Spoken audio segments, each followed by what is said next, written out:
ባቢሎን ገናና በነበረችበት ዘመን ብዙ የእስራኤል ወጣቶች ከግዞት ተወስደው በዚህችው ከተማ ይኖሩ ነበር። ከነዚህም ወጣቶች ዳንኤል የተባለ ብሩህ አእምሮ ያለው ወጣት ይገኝበታል።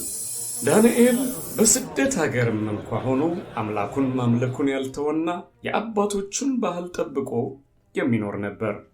አንድ ቀን የባቢሎን ንጉሥ የሆነው ናቡከደነጾር አማካሪዎቹን አስጠርቶ እንዲህ ይላል፣ እዚህ ካሉት እስራኤላውያን ወጣቶች ጠንካራ የሆኑትንና ብሩህ አእምሮ ያላቸውን መርጣችሁ ወደ ቤተ መንግሥቴ አምጡ።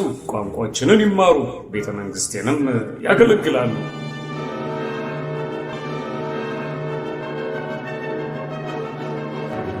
ዳንኤልና ሦስቱ ጓደኞቹ አናንያ፣ ሚሳኤል እና አዛርያ ተመረጡ።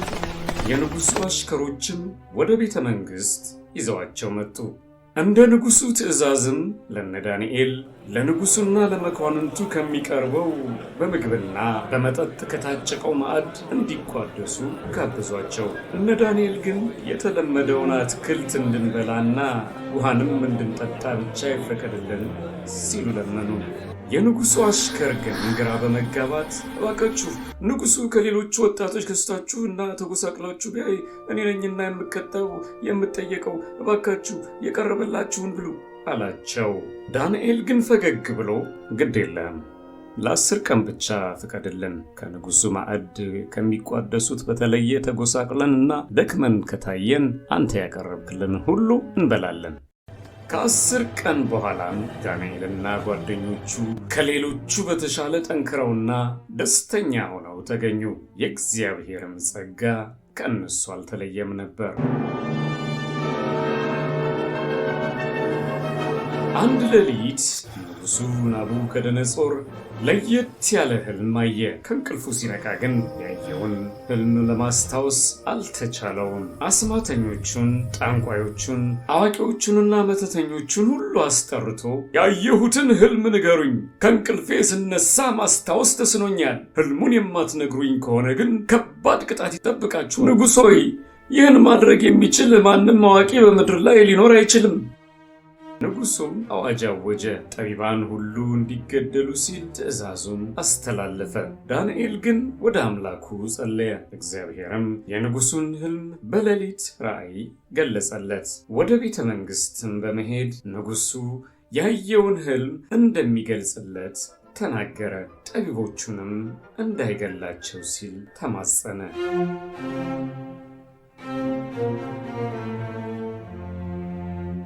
ለንጉሡ ያየውን ሕልም አብራራለት። ታላቅ ምስል አየህ። ምስሉም ያማረ፣ ራሱ ወርቅ፣ ደረቱና ክንዶቹ ብር፣ ሆዱና ወገቡም ናስ ነበሩ። ጭኖቹም ብረት፣ እግሮቹም ከብረትና ከሸክላ የተሰሩ ነበሩ። ማንም ሳይነካው ድንጋይ ከተራራው ተፈንቅሎ ከብረትና ሸክላ የተሰራውን የምስሉን እግሮች ሲመታና ሲሰባብረው አየህ። ምስሉ ወድቆ እንቅጥቅጡ ወጣ።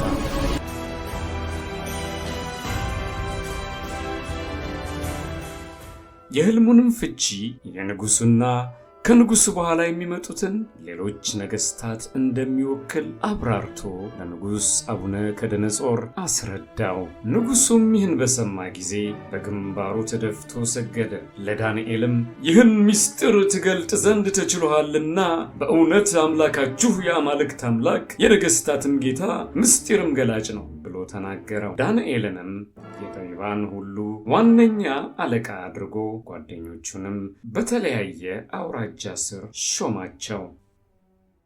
ንጉሡ ናቡከደነጾር ቁመቱ 60 ክንድ ወርዱም 6 ክንድ የሆነ የራሱን የወርቅ ምስል አሰራ። ከዚያም መኳንንቱን፣ አዛዦቹን፣ አዛውንቶቹን፣ አማካሪዎቹን፣ የአውራጃ ገዢዎቹን ሁሉ ለሐውልቱ ምርቃት አስጠራ። አዋጅ ነጋሪውም እየጮኸ ወገኖችና አሕዛብ፣ በልዩ ልዩ ቋንቋም የምትናገሩ የመለከትንና የእምቢልታ የመሰንቆንና የክራርን የበገናንና የዋሽንትን የዘፈንንም ሁሉ ድምፅ በሰማችሁ ጊዜ ተደፍታችሁ ንጉሡ ናቡከደነጾር ላቆመው ለወርቁ ምስል እንድትሰግዱ ታዛችኋል። ተደፍቶም የማይሰግድ በዚያን ጊዜ በሚነድ እሳት እቶን ውስጥ ይጣላል። ተጨረሰ። ሕዝቡ ሁሉ ተደፍተው ንጉሡ ናቡከደነፆር ላቆመው ለወርቅ ምስል ሰገዱ። አናንያ፣ ሚሳኤልና አዛርያም የንጉሡን ትእዛዝ ሳይቀበሉ ባለመስገዳቸው ተከሰሱ። ወደ ንጉሡም አቀረቧቸው። ንጉሡም ተቆጥቶ ትእዛዜን ሰምታችሁ አሁንም ለተሰራው ሐውልት የማትሰግዱ ከሆነ ወደ እሳት ትጣላላችሁ፣ ከዚህ ሊያድናችሁ የሚችል አምላክ የለም አላቸው። እነሱም መለሱ፣ የምናመልከው አምላካችን ከሚነደው እሳቱ እቶን ያድነን ዘንድ ይችላል። አምላካችን ሊያድነን ባይፈቅድ እንኳን ላቆምከው ለወርቅ ሐውልት ልንሰግድ አንችልም ብለው መለሱለት። መልሳቸውን ሲሰማ ንጉሡ በቁጣ ተሞላ። አሽከሮቹንም የእቶን እሳቱ ይነድ ከነበረው 7 እጥፍ ጨምረው እንዲያነዱትና ወደ እሳቱ ታስረው እንዲጣሉ ፈረደባቸው።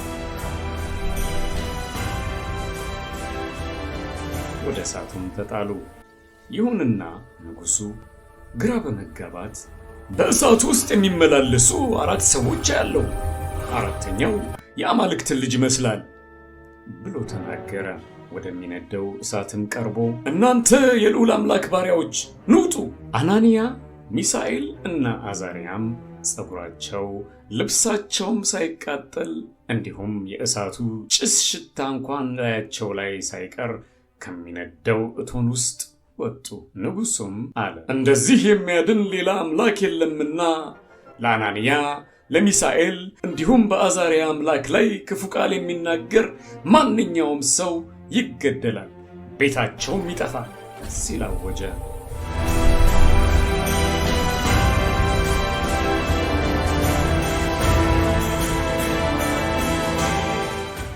ከብዙ ዓመታት በኋላ ዳርዮስ የተባለው የባቢሎን ንጉሥ ነገሠ። ዳንኤልንም ቅን ሰው ስለነበረ ከሌሎቹ መሳፍንቶችና አለቆች አብልጦ ወደደው። አለቆቹና መሳፍንቱ ግን በዳንኤል ላይ ቀኑ።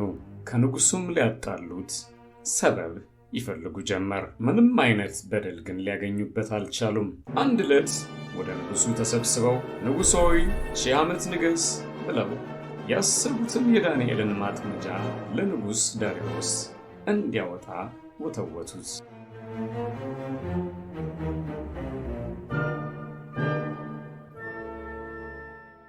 ለ30 ቀን ንጉሥ ዳርዮስን ሕዝቡ ሁሉ እንደ አምላክ እንዲያመልክ ከሱ ውጪ ሌላ አምላክ የሚያመልክ ሰው በአንበሶች ጉድጓድ እንዲጣል የሚያዝን ሕግ እንዲያወጣ ወትውተው አሳመኑት። ሕጉንም መሻር እንደማይቻል አሳውቀው አስፈረሙት። ዳንኤልም ሕጉ እንደወጣ ቢሰማም በየዕለቱ እንደሚያደርገው ወደ ቤቱ ገባ። መስኮቶቹንም ወደ እስራኤል አቅጣጫ ከፍቶ በቀን 3 ጊዜ እንደተለመደው ወደ አምላኩ እግዚአብሔር መጸለዩን ቀጠለ። መኳንንቱም ተሰብስበው ዳንኤል በአምላኩ ፊት ሲጸልይ ያገኙት። በደስታም ወደ ንጉሥ ዳርዮስ ተመልሰው ወዳጅህ ዳንኤል ያወጣኸውን ሕግ ጥሶ ለአምላኩ ሲጸልይ አገኘ ነው ብለው ተናገሩ። ፍርዱንም እንዲፈጽም አሳሰቡ። ንጉሡም ይህን በሰማ ጊዜ በጣም አዘነ። ዳንኤልንም ለማዳን ሲል ብዙ ሞከረ። መኳንንቱ ግን የንጉሡን ፊርማና አዋጅ በሕግ ሊፈርስ እንደማይችል ስላወቁ ተከራክረው አሸነፉ። ንጉሡም ዳንኤል ሆይ ሁልጊዜ የምታመልከው አምላክህ ያድንህ አለው። ዳንኤልም ወደ አንበሶቹ ጉድጓድ ተወረወረ። ድንጋይም አምጥተው በጉድጓዱ አፍ ላይ ገጠሙበት። ዳርዮስም ወደ ቤተ መንግሥቱ ተመለሰ። ምግብም ሳይበላ እንደዛው አደረ። እንቅልፍም አልተኛም ነበረ። በነጋታው ማለዳ ንጉሡ ተነሳ። ፈጥኖም ወደ አንበሶቹ ጉድጓድ ሄደ። በሐዘን ቃልም የሕያው አምላክ ባሪያ ዳንኤል ሆይ ሁልጊዜ የምታመልከው አምላክህ ከአንበሶች ያድንህ ዘንድ ችሏልን? ንጉሥ ሆይ 1000 ዓመት ንገሥ፣ አልበደልኩምና አምላኬ መልአኩን ልኮ የአንበሶችን አፍ ዘጋ፣ እነርሱም አልጎዱኝም። ንጉሥ ዳርዮስ እጅግ ደስ አለው። ዳንኤልን ከጉድጓዱ እንዲያወጡ አዘዘ። የዳንኤልን ከሳሾች ወደ አንበሶቹ ጉድጓድ እንዲጣሉ ፈረደባቸው። ከሳሾቹም ጉድጓዱ መጨረሻ እንኳን ሳይነኩ በአየር ላይ በአንበሶቹ አጥንታቸውን ተሰባብረው ተበሉ። በመጨረሻም ንጉሥ ዳርዮስ ሕግ አወጣ። በመንግሥቴ ግዛት ሁሉ ያሉ ሰዎች በዳንኤል አምላክ ፊት እንዲፈሩና እንዲንቀጠቀጡ አዝዣለሁ። እርሱ ሕያው አምላክ ለዘላለም የሚኖር ነውና መንግስቱም የማይጠፋ ነው፣ ግዛቱም እስከ መጨረሻ ድረስ ይሆናል።